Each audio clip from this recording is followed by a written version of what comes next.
안녕하십니까. 저는 한국크라운재정사역 대표 신이철이라고 합니다.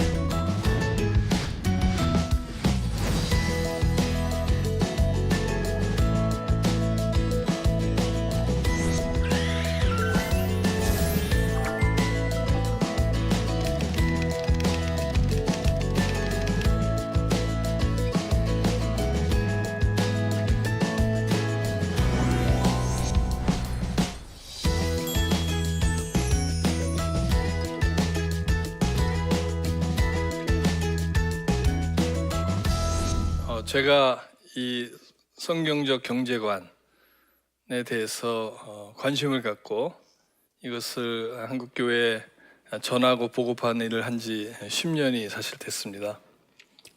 제가 많은 사람들로부터 어떻게 이 일을 시작하게 됐는지 질문을 받습니다.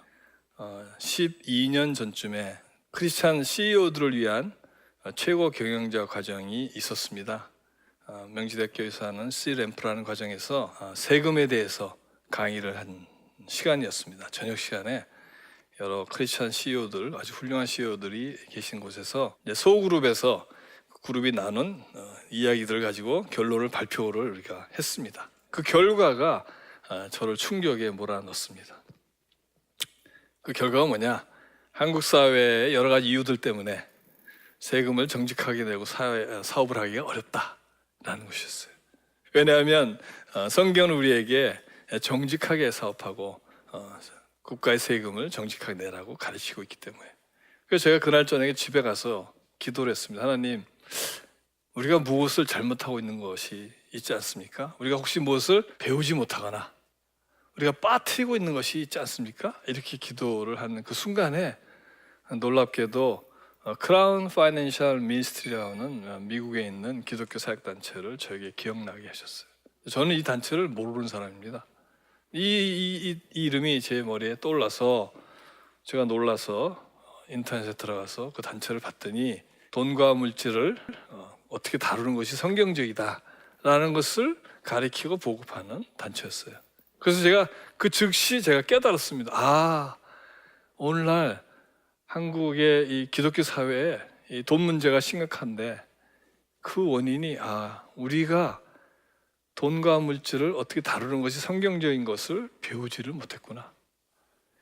그렇다면 이것을 우리가 빨리 배워야 되겠다. 그게 계기가 돼가지고 제가 그 일을 맡아서 그 단체와 계약을 맺고 돌이켜보니까 올해가 10년이 되는 해입니다. 그럼 우리가 어떻게 하는 것이 올바른 경제생활인지 공부해 보도록 하겠습니다.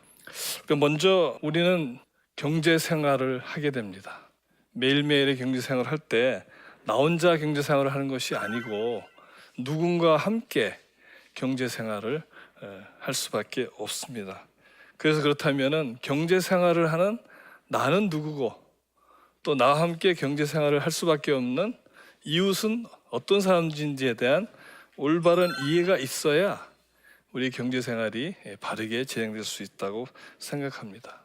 근데 이 간단한 도표에서 우리가 먼저 짚고 넘어야 될 사실들이 있습니다. 우리는 크리스찬으로서 하나님이 우리를 지으셨다는 것을 당연하게 알고 있습니다. 근데 과연 우리 이웃들도 우리와 똑같은 생각을 하고 있을까요? 사실은 2015년 고든 코넬 신학교 안에 있는 글로벌 기독교 연구센터라는 곳에서 조사를 해봤는데 전 세계에 우리와 같은 개신교 신자는 6.8%, 또 아시아로 좁혀보면 아시아 전체 인구의 개신교 신자는 2%밖에 되지 않습니다. 우리나라는 어떨 것 같습니까? 우리나라 전체 인구 중에 기독교의 퍼센테이지는 몇 프로 생각하십니까? 10% 미만이라고 보는 것이 정확할 것 같습니다. 그렇다면은 우리가 경제생활을 하면서 만나는 많은 사람들은 사실은 신이 존재하는 것을 믿지 않는 무신론자들이거나 신은 여러 신이 있어 라고 믿는 다신론자들이 대부분이라는 것입니다. 그래서 우리가 어떤 경제생활을 기독교인으로 할 때 우리와 같은 형태의 반응과 행위가 일어날 것이라고 생각한다면 그것은 굉장한 착각인 것이죠. 근데 성경에 하면은 하나님이 우리를 창조해서 이 땅에 보내셨다라고 말씀하셨는데 어떻게 창조하셨느냐? 하나님의 형상을 따라서 창조하셔서 이 땅에 보내셨다고 말씀하십니다. 그러면 하나님이 계신 그곳과 내가 와 있는 이곳은 어떤 곳이냐에 대한 이해가 또 매우 중요하게 됩니다. 우리는 어디에 와 있습니까?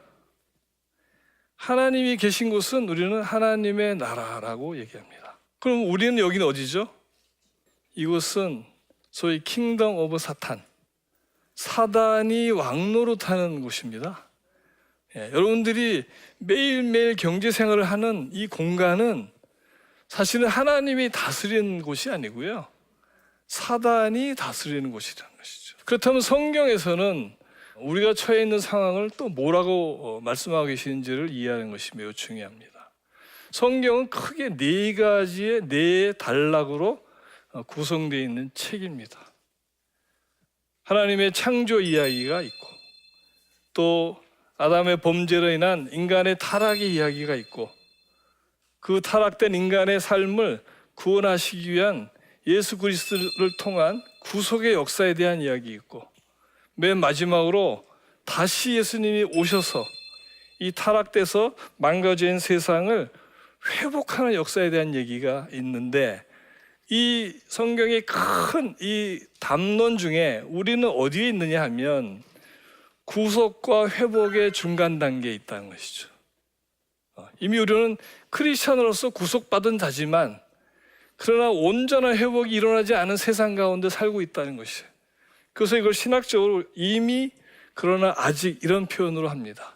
이미 하나님 나라는 이것을 도래했지만 그것이 온전히 실현되지 못한 세상 가운데 살고 있는 것이 우리라는 것이죠. 아, 타락된 내가 구속받은 은혜를 잊고 그 은혜 가운데 온전한 회복을 이루는 그 과정 속에 있는 존재라는 것을 이해하는 것이 매우 중요하다는 것입니다. 그렇다면 성경은 우리가 왜 태어났는가, 태어날 수밖에 없는가에 대해서 얘기를 하고 계시다는 것이죠. 이 표에 보면은 하나님께서 하나님의 형상대로 우리를 지으셔서 이 땅에 보내셨는데 어떤 의미 없이 보낸 것이냐? 그것이 아니라는 것이에요. 우리는 너나 할 것 없이 두 가지의 미션을 받고 이 땅에 보냄을 받은 존재라고 성경에 쓰여 있습니다. 그 두 가지 미션 중에 첫 번째는 생육, 번성, 충만, 정복, 다스려라 라는 명령입니다. 이것을 우리는 문화 명령이라고 지칭을 합니다. 또 하나의 명령은 마태복음 28장 18절에서 20절에 나오는 그 유명한 말씀이죠. 너희는 가서 제자를 삼고 세례를 베풀고 가르쳐서 지키게 하라 라고 하는 명령, 우리는 그것을 선교 명령이다 이렇게 얘기합니다.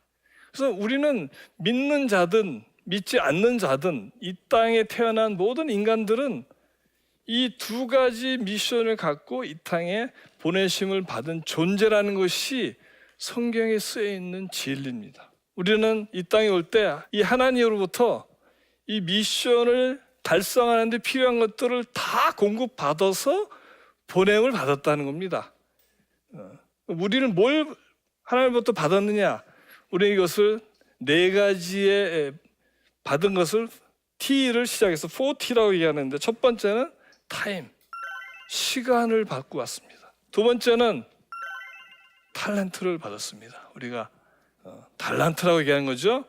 또는 재능이라고 얘기할 수도 있고, 또는 우리가 은사라고도 얘기할 수 있는 것입니다. 이것은 그냥 우리 어떤 노력에 관계없이 우리 태어날 때 우리에게 다 주어진 겁니다. 이거. 또 세 번째는 뭐죠? 우리가 세 번째 T는 트레저라고 얘기하는데, 보화다. 이거 물질인 것이죠. 우리는 세상 사람들이 필요한 많은 물질들이 있습니다. 근데 생각해 보면 이 물질들은 제공돼 왔어요. 그래서 이 물질을 우리에게 주셨다는 것이고, 마지막으로 트루스라는 것을 우리에게 주셨는데, 트루스가 뭐냐? 진리의 말씀, 성경이라는 이것을 우리에게 주셨다는 거예요. 왜냐하면 성경은 우리 인간들에게 이 두 가지 미션을 달성하는 데 필요한 나침판의 역할을 하도록 우리에게 마련된 우리 인생의 매뉴얼인 것입니다. 그래서 우리의 경제 생활의 목적은 이 두 가지 미션을 달성하는 데에 초점이 맞춰져야 되는 것이라는 것이에요.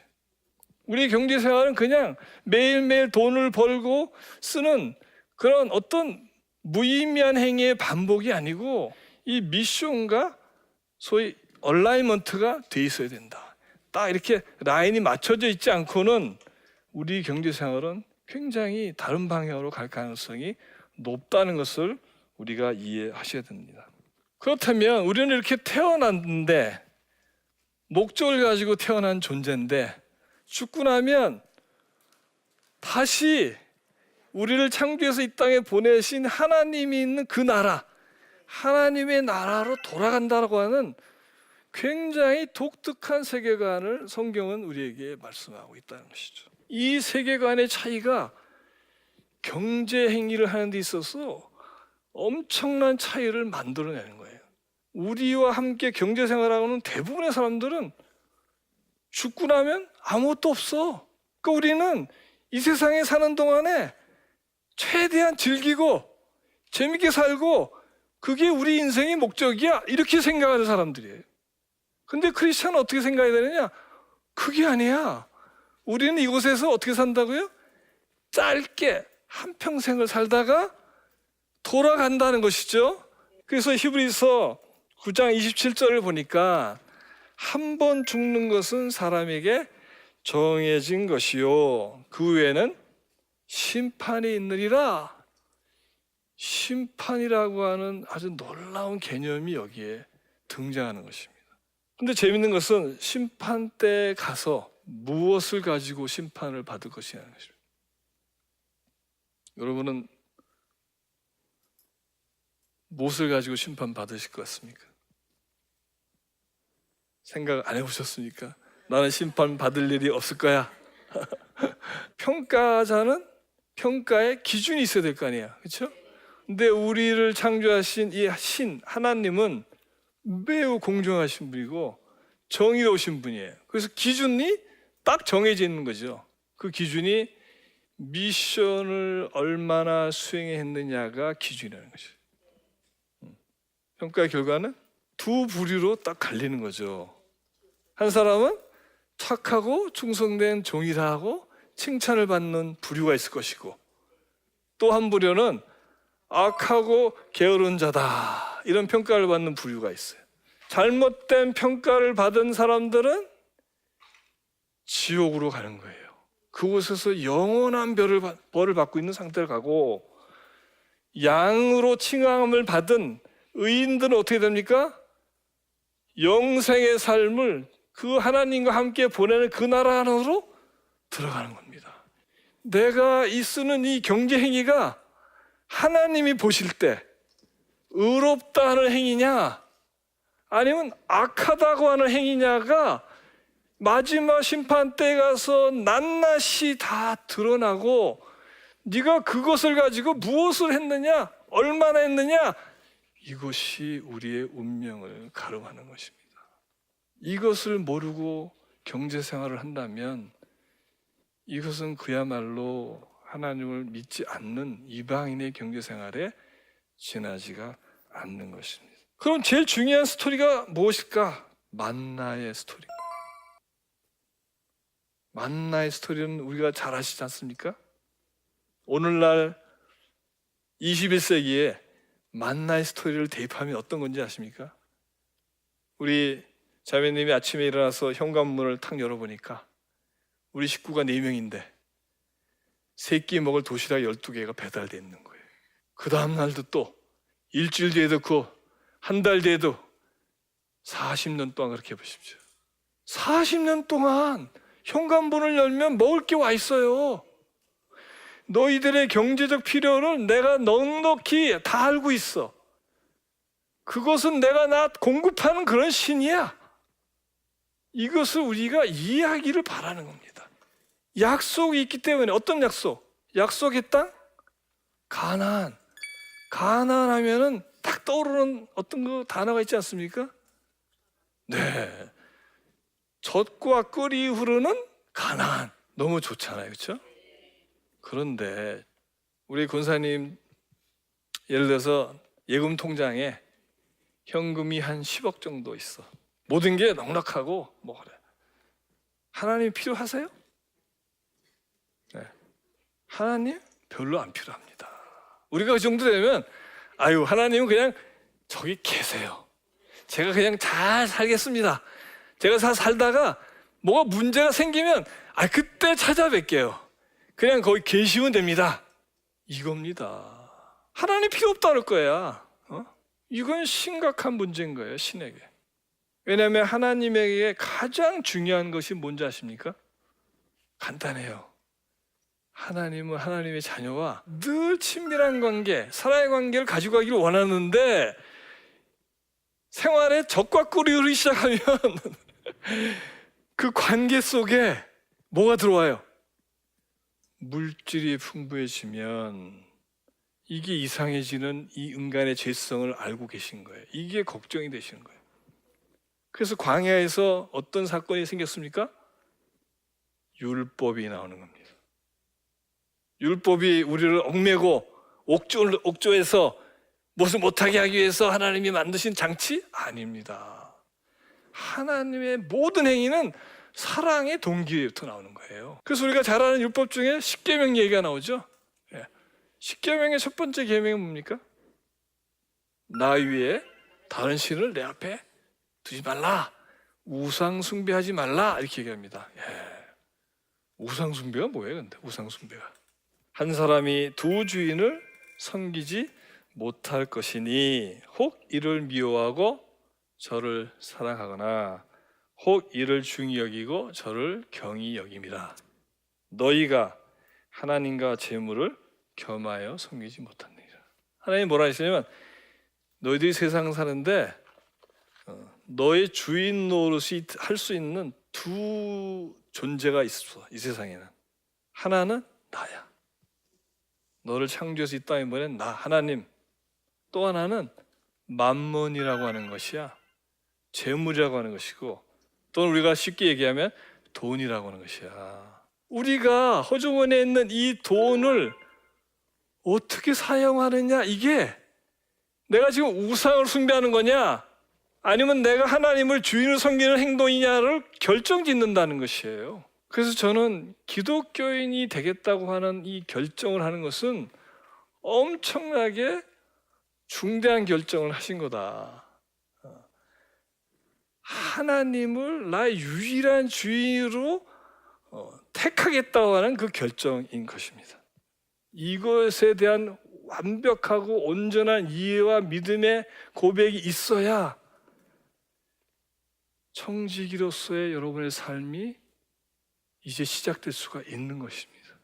우리의 삶은 하나님이 우리 땅에 우리를 보내실 때 부여받은 그 많은 보화를 가지고 두 가지 미션을 수행하는데 우리가 초점을 맞추면 하나님의 약속에 의해서 우리의 어떤 노력과 공로나 우리의 재능과 능력에 의해서가 아니고 하나님의 약속에 의해서 우리의 모든 필요가 넉넉히 채워지는 그러한 삶, 즉 하나님 나라의 상속자의 삶을 살 수 있다라는 것이 성경적 경제관의 핵심이라는 것입니다.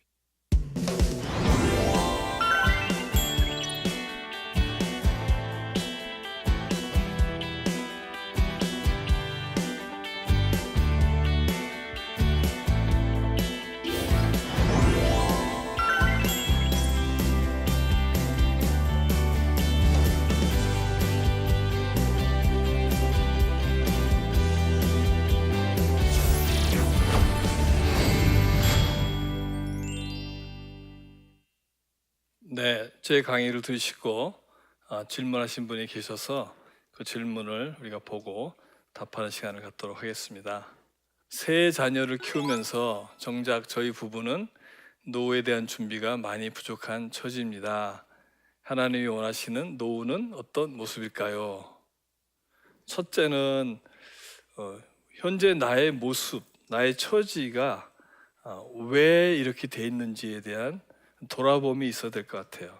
과연 나는 기독교인으로 경제 생활을 해왔는지를 돌아봐서 만약에 나의 삶 가운데 하나님을 주인으로 삼고 물질을 종으로 삼는 삶이 아니고 혹시 내가 돈을 주인으로 삼고 살아온 그런 인생은 아니었는지 돌아보고 회개하는 것이 저는 첫 번째라고 생각합니다.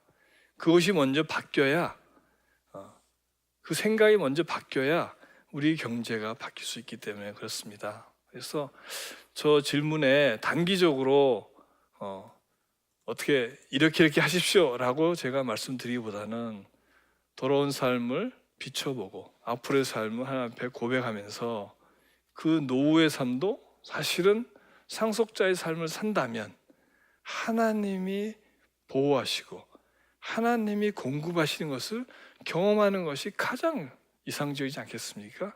그런 삶으로 나아갈 수 있도록 나의 삶의 이 모든 그 패턴과 나의 그 관점과 이런 것들을 바꾸는 노력을 먼저 하는 것이 저는 중요하다고 생각합니다. 그럼 또 다른 질문이 있는 것 같은데 한번 보도록 하겠습니다. 소득이 높아졌다고 해도 높은 물가와 보험료 등 지출을 감당해내는 것이 너무 버거운 요즘입니다. 그 속에서 누군가에게 흘려보낸다는 것은 쉽지 않은데 기부를 꼭 해야 할까요? 네, 하나님은 우리와는 방식이 다른 경제의 룰을 갖고 계십니다. 먼저 그의 나라와 의를 구하면 우리 필요를 채워준다고 하는 그 진리 속에 사실은 이 남을 위해서 주는 것, 기부에 대한 내용들이 들어있는 것입니다. 기부는 우리가 필요한 것을 다 쓰고 나서 남는 걸 가지고 기부하는 것은 아닙니다. 원래 온전한 기부, 온전한 드립이라는 것은 내가 쓸 수 있는 것이 있음에도 불구하고 또 내가 그걸 쓸 권리가 있음에도 불구하고 자진해서 자기가 그것을 절제하고 사용하지 않고 남는 것을 기꺼이 다른 사람을 위해서 쓰는 것, 이것이 이 상속자의 삶의 모습입니다. 여러분들 하나님의 경제 안으로 들어오십시오. 하나님의 경제는 인간의 경제가 주지 못하는 어마어마한 것들을 체험할 수 있는 새로운 세계입니다. 여러분들이 그 세계 안에서 상속자의 그 풍요로운 삶, 자유로운 삶을 만끽하시는 그런 인생이 되기를 주님의 이름으로 축원합니다. 감사합니다.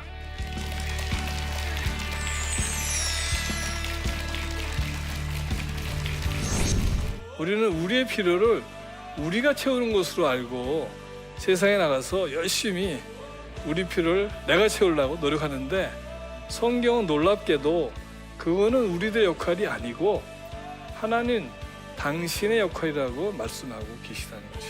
하나님은 소유권자시고 통제권자시고 또 공급의 권세를 갖고 계신 분이라면 우리에게 주어진 역할은 무엇이냐? 단 하나의 역할만 맡기셨다는 것입니다. 여러분이 이것을 여러분 삶 속에 실행한다면 놀라운 하나님 나라의 경제의 신비를 체험하시는 분들이 될 수 있겠습니다.